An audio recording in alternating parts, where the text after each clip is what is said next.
Good afternoon to you. For Taylor Sue, I'm Regan Devines in Caracas, Venezuela. Thank you so much for being here with us on From the South. Almost 3 years after peace negotiations started between FARC rebels and the Colombian government, an historic step is expected to be taken in the next few hours. The Colombian leftist FARC rebels and the government will apparently be signing an agreement regarding justice and reparations for the victims of the more than 5-decade-old conflict. Out of the 5 points under discussion, the parties have reached agreements on rural reform and political participation to seek peace and a solution to illicit drugs. The expected agreement on justice would define who can be considered victims and how those responsible would be sanctioned. President Juan Manuel Santos announced he would be traveling to Havana today in an attempt to speed up the peace process. And we've got Natalia Margarita joining us now live from Bogota with the latest on these developments in the peace process. Hi, Natalia. First of all, the announcement of the agreement between the Colombian government and the FARC was tweeted yesterday by human rights activist Piedad Cordoba. And President Santos says that he is on his way to Havana and the peace deal is close. Do you think we can expect an announcement today, or is there more to be done? Definitely. In fact, that's very much on the issue of justice and victims, Regan. It's expected to be released today during a historic meeting between Colombia's President Juan Manuel Santos and the FARC maximum leader, alias Timochenko. Also, Cuban President Raúl Castro, who, according to our agency, quoting FARC sources, is going to be announcement. This announcement is expected to be released at 5 in the afternoon Cuban time, meaning 4 in the afternoon Colombian time. It is important to clarify that maximum leader of the FARC, alias Timochenko, is not part of the FARC peace delegation, and he has already been confirmed to be there in Havana, waiting to release, together with President Juan Manuel Santos, this important announcement on an agreement on justice and victims. As you said before, President Santos himself has confirmed in his official Twitter account that he's traveling today to Cuba too for what he called a key meeting. It is important to mention also, Regan, that this will be the first time President Santos travels to Cuba since the peace process, Colombia's peace process began back in 2012. So this is indeed a very good signal and a historic day, not just for the peace process, but for the country. Why this agreement is so important? Well, it is important because justice and victims most complex, sensitive, and difficult point of the negotiation agenda, of that 5-point negotiation agenda. During the course of the first year negotiation, the FARC and the government managed to agree on the 3 points that you also mentioned, that are rural reform, secondly, political participation for the FARC, and third, the end to illegal drug trade. But this 4th point of victims and justice, they have been discussing it for more than 1 year, exactly since June last year. So the fact that we're finally having an agreement on that, it's a very good signal for this peace process. And as I said before, not just for the peace process, but for the country and its millions of victims of these more than 5 decades of armed conflict, Regan. Natalia, the one point on the justice for the victims has often been described as the most challenging issue in the whole peace talks. Can you explain what it involves? Well, it basically involves, in the first place, victim compensation. Not all victims of Colombia's armed conflict have the same approach to what compensation means. So you have, on the one side, some victims that say that the best way to be compensated is with the guarantees of non-repetition. Others say that they want to see their perpetrators in jail. So it's the issue of the victims and how they see their own compensation led us to the issue of justice. And then in the same issue of justice is how you're gonna hold accountable the perpetrators. And then this at the same time brings you to the point that not just FARC are the actors of this armed conflict, but you have the state crimes, but you have paramilitarism in Colombia. So how you're going to hold all different actors involved accountable, and how you're going to face a transitional justice process, because we need to remember that the FARC are in a peace process, in a surrender process, as the extreme right-wing parties have been claiming here, have been pretending here. So it's basically, it has to do like how you're going to hold accountable the perpetrators, and which are going to be hold them accountable. That for sure alternative punishments need to be considered among these, because you cannot pretend to have a peace process then to be put into jail. So it's very, very much complex. It also implies, as I said before, the issue not just of justice, but of victim compensation and also of truth. Many thanks, Natalia. Hopefully we can touch base with you another time. Thanks for your perspective. Back to you, Regan. Have a good day. Same to you. Thank you. Moving on now.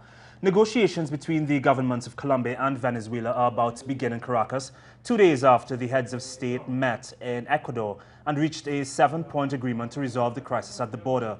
Ministers from both countries will discuss a bilateral plan to improve conditions along the border.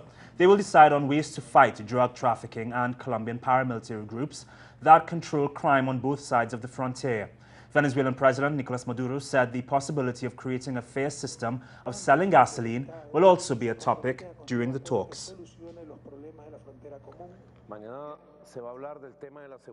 Tomorrow the talks will be on security, on fighting against criminal and paramilitary gangs, also about the fuel and all the legal regulations and the new logistics in the way we are proposing. They will talk about smuggling and the Venezuelan proposal to eradicate it for good. They will also discuss the attack against our currency. We will keep seeking an approach with a thorough solution. We will be radical on those issues. We must manage to achieve to put a definitive end to all of this.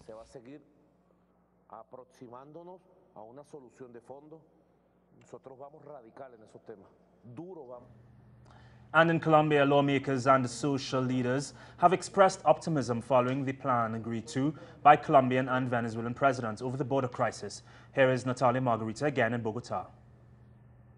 Strengthening bilateral dialogue and gradually normalizing the border situation are the overall objectives of the 7-point agreement reached by the Colombian and Venezuelan presidents, who have also agreed to reinstate their ambassadors. There is relief among those political leaders who have persistently advocated for diplomacy. Ambassadors represent the interest of each country, but they're also the expression of accompaniment, cooperation, and the mutual recognition between states. So I believe it's a very positive message that Venezuelan ambassador in Bogota, as well as the Colombian ambassador in Caracas, get back to their agendas, now with a special commitment to what has been agreed. As political and social leaders welcome the agreements and the success of diplomacy, members of former President Álvaro Uribe's political party called on foreign minister to express their disagreement over the way Colombia has been dealing with the border crisis. Colombian borders with Venezuela and Ecuador used to be inflamed due to the attitude of former President Álvaro Uribe. We have realized that international relations policy was useless. Instead, this time diplomacy prevailed and it has worked out. Now we need to address the core issue and resolve the structural problems of the border. Those sensitive issues that have to do with paramilitarism and smuggling are expected to be addressed and resolved during a ministerial meeting that has also been agreed. These two will be accompanied by Uruguay and Ecuador, which hold the presidencies of the regional blocs CELAC and UNASUR. UNASUR has been a champion. It has shown that a conflict between this continent's nations will not be allowed to happen. That's simply impossible, and is another important message. The strong commercial, political, and cultural integration we have not just between Colombia and Venezuela, but across the Latin American continent will definitely prevent our conflicts from being solved through war. Colombia's peace advocates have reaffirmed the importance of dialogue and international respect in resolving disputes, something the Ecuadorian President Rafael Correa also emphasized at the end of the bilateral meeting. Natalia Margarita, Telesur, Bogotá.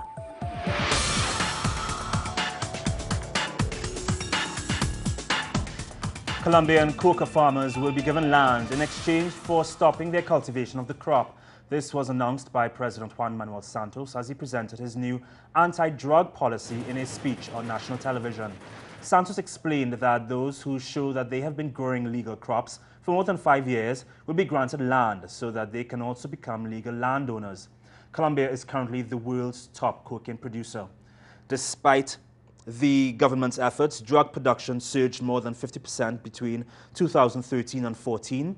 President Santos said that the FARC rebels have endorsed the anti-drug policy.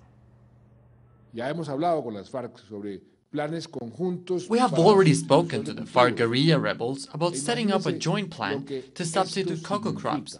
Imagine what it means. Instead of defending the illegal crops and all the drug trafficking chain, the FARC will help the state to eradicate them. Ayude al Estado. Tensions escalate in Mexico as the anniversary of the forced disappearance of 43 students in Ayotzinapa approaches. At least 6 police officers and 2 classmates of the disappeared were injured on Tuesday when the students were trying to get to Chilpancingo, the capital of Guerrero State. It was around 8:30 in the morning yesterday when various buses and vehicles of students from the Ayotzinapa Teacher Training College, as well as parents and family of the disappeared 43 youth, were blocked by police from passing on the Tixla Highway in Guerrero, not far from the Ayotzinapa school. Now, the caravan of vehicles was heading towards the Mexican capital to prepare to participate in activities and actions to mark the 1-year anniversary of the forced disappearance of those 43 students. Negotiations of allowing the caravan broke down and a clash erupted between students and the police. Tear gas was fired and the students responded by throwing stones. Also, a vehicle was burned. Now, the confrontation left 6 police and 12 students injured. Now, this clash comes only a day after there was another incident where a protest in the Guerrero State Attorney General's office, which was posting photos of the missing students on the walls of that institution, also turned into a situation where damage occurred. And the students and families accused the state authorities of Guerrero seeking to provoke them and criminalize their protests and actions leading up to this 1-year anniversary.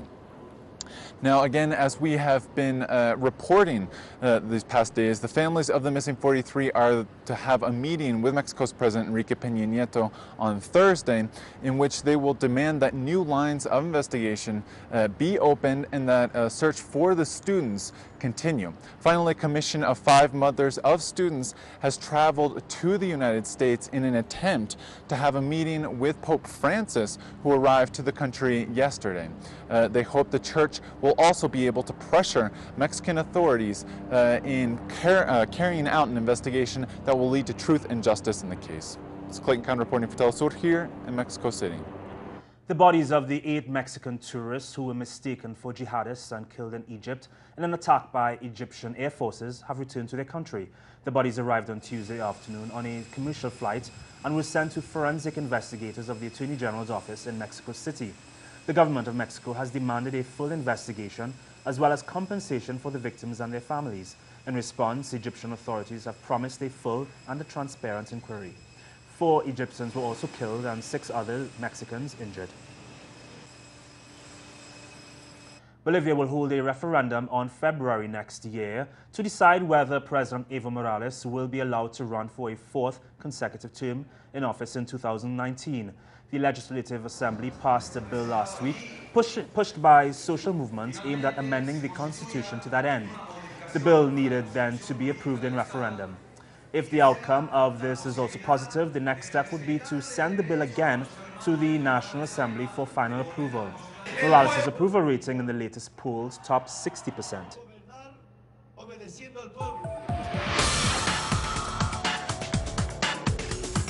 Pope Francis has visited the White House on the first full day of his visit to the United States. He addressed the issue of climate change, a concern he shares with the U.S. President. Francis was welcomed by Barack Obama before speaking to a crowd of 15,000 on the south lawn of the official residence. Francis has often criticized the damage caused to the poor and the environment by the excesses of capitalism. In the first speech of his visit, he urged the U.S. to tackle climate change and lauded Obama's efforts to reduce air pollution. Mr. President, I find it encouraging that you are proposing an initiative for reducing air pollution.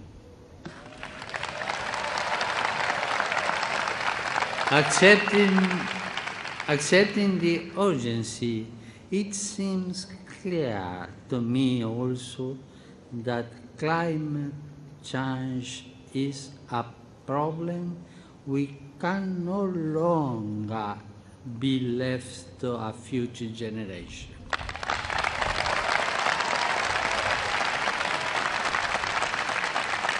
When it comes to the care of our common home, we are living at a critical moment of history.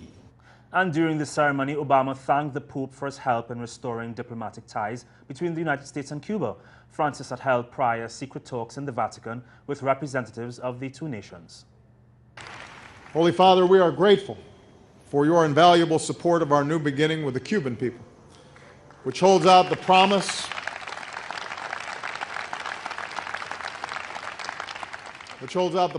of better relations between our countries, greater cooperation across our hemisphere, and a better life for the Cuban people. And our correspondent in Washington, Bianca Perez, is following the Pope's visit. Bianca. This morning, Pope Francis was greeted at the White House by President Barack Obama and his family. They then obviously both gave brief speeches. The president on his part highlighted some of the qualities of the Pope, one of these being the fact that he is the first president that is American, and then he also vowed to make more of an effort in climate change. This, of course, is something that the Pope has been asking for in all of the countries that he has previously visited. On his part, the pontiff was able to thank him for this effort that he is trying to make and reminded everyone that it is important to take care of this issue now. It is not something that can wait. Of course, after this, both of them headed inside of the White House where they had a closed-door meeting. It was just the two of them present during that time. Then the pontiff left the White House. He paraded down the National Mall where thousands of people gathered to see him. Since very early in the morning. People were there since 4 a.m. The agenda of the pontiff will continue, of course, with a meeting that he will be hosting with the bishops of Washington, D.C. This will also be a closed-door meeting. And then, of course, in the evening, the canonization of Junipero Serra, which is the biggest religious event that will take place here in Washington, D.C. Of course, tomorrow also he will be meeting a joint session of Congress, which is a very important part because he is the first pope to ever address a joint session of Congress. Of course, this is all the information we currently have. I will keep you updated as more information becomes available. For Telesur from Washington, D.C., Bianca Perez. As Bianca was saying, the Pope will today canonize Junipero Serra, who is an 18th century Spanish Franciscan friar.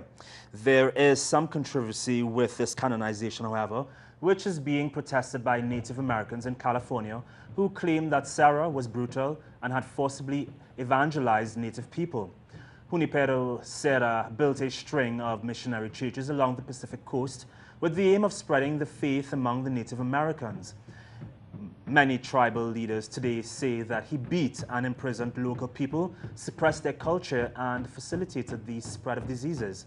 For the mission, Serra had human flaws and difficulties inherent to the time. Our protest is also to tell the Pope that by canonizing Junipero Serra, they want to canonize colonialism, they want to canonize white supremacy, and they want to canonize the genocide of our people. And that is an immoral act. And in Puerto Rico, protesters took to the streets on Tuesday night ahead of the Pope's visit. They wanted to draw to the Pope's attention the incarceration of Puerto Rican revolutionary Lopez Rivera in the U.S.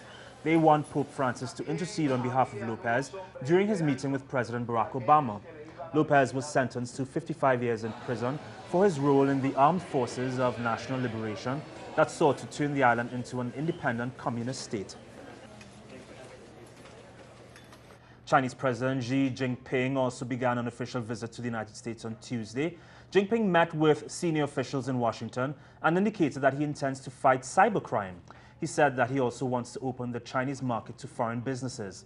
The Chinese premier also called for less suspicion on his government and for a new model in bilateral relations. During his address to some 650 business executives and other guests in Seattle, Jinping said that China will never engage in commercial theft and will not boost exports by manipulating its currency. The chief executive of Volkswagen, Martin Winterkorn, has resigned amid the emission scandal currently embroiling the world's largest car maker. Volkswagen rigged U.S. Diesel car emissions tests, and as a result, over 11 million cars were affected. During his statement to the press, Winterkorn was apologetic and took responsibility for the irregularities.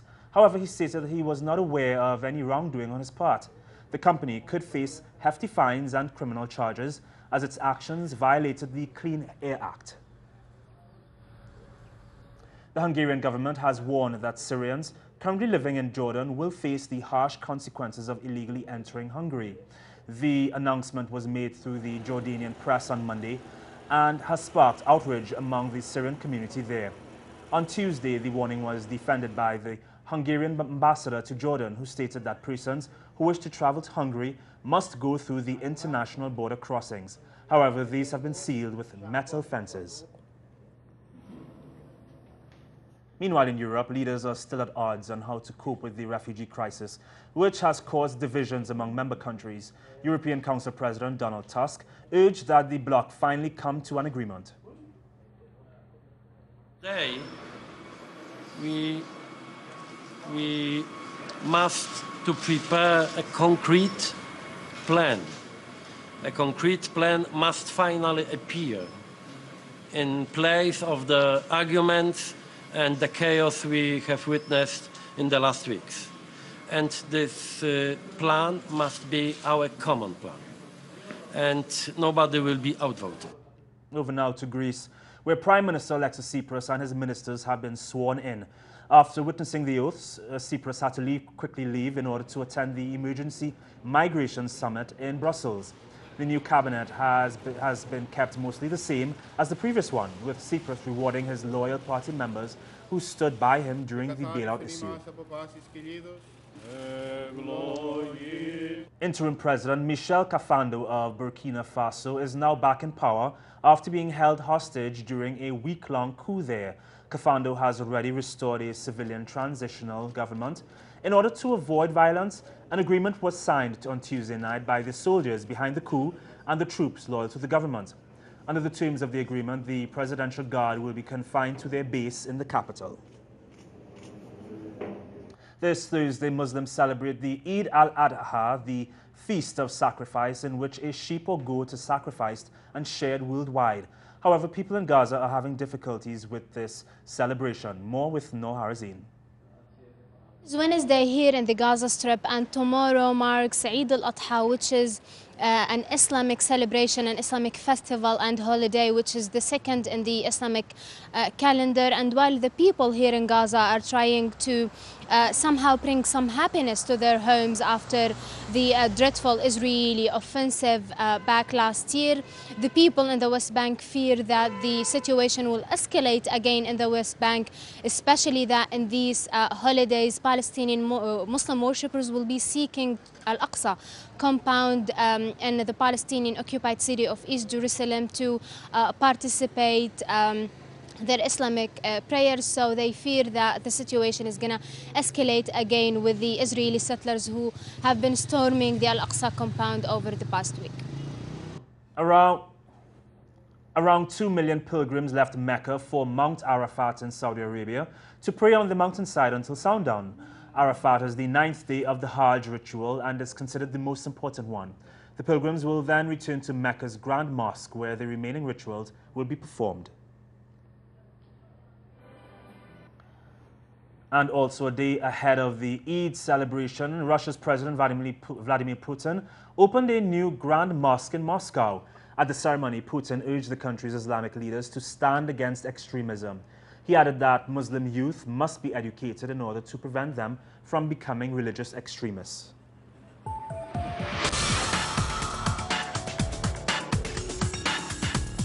A new exhibition will open soon in London on October 23rd in recognition of one of football's greatest players of all time, Brazil's Pelé. The art exhibition will be called Art, Life and Football.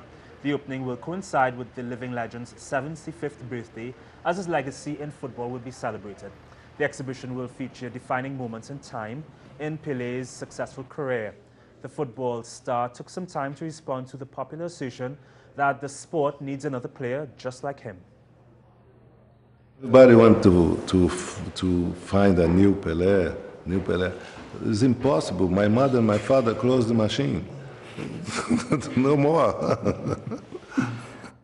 A Palestinian chef is using native cuisine to do a few things, namely to give visitors a taste of Palestinian food, to promote the territories as the birthplace of popular dish hummus, and also to bring Israelis and Palestinians together. Fatima Kadumi is her name, and she refers to her cuisine as weapons of resistance, saying that war is not the only way to win battles. For the past 7 years, she has believed in this cause. She even has a school in the West Bank where she not only shares her skills, but her ideology.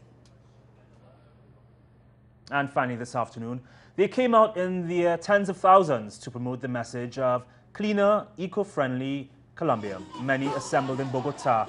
Some came by foot and others by bike, all to raise awareness of the damaging effects of vehicle pollution. They called it Car Free Day, and actually it coincided with a musical festival called Speak Out for the Climate on the same day. Reports are that Bogota's Car Free Day initiative, which asks residents to not use their cars for one day, is the most attended Car Free Day event in the world.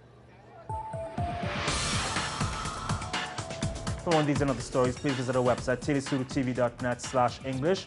For Telesur English, I'm Regan Devines. We'll have another news update for you this evening. Have a great day.